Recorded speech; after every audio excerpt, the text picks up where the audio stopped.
I am Nargisa Segundo Talib po from Ulami Fisher Folk Association and my position po is secretary. Yung mga production po namin sa Ulami Fisher Folk is yung pusit, isda at yung octopus po. Actually, registered na po kami last year dahil sa WISIF UBAE po. In-encourage nila po kami mag-register para ko if ever may mga services or programs po, malinkage po yung mga association namin sa mga at maka-avail kami ng mga resources. Binibigyan po talaga ng pansin yung different agencies. Pag-register na po kasi yung mga association. The project We Save UBAE po yung may malaking impact po talaga sa akin as a babae po. Parang hinubog niya po yung self-esteem ko na parang kaya ko pala, hindi pala. Dati kasi yung perspective ko po, marami po akong doubts. Pero ngayon po, I have confidence na kaya ko po pala. Parang na-enhance po yung skills namin and nadagdagan po yung knowledge namin. Nahiya kaming mag-approach sa mga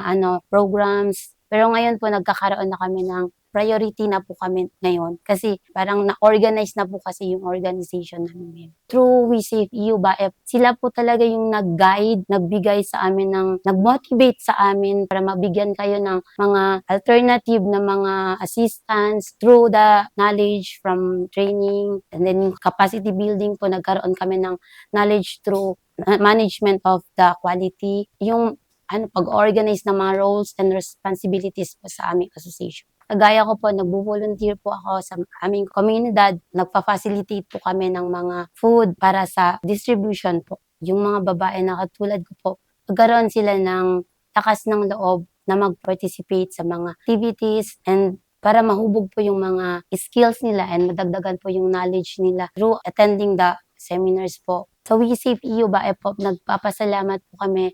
From the start po talaga sila yung naging guide namin. For me po, yung We Save is not just a program. We Save is the source of hope, transformation. Dahil sa kanila po nagkaroon kami ng parang lakas ng loob para lumapit sa different agencies, sa mga different sectors po.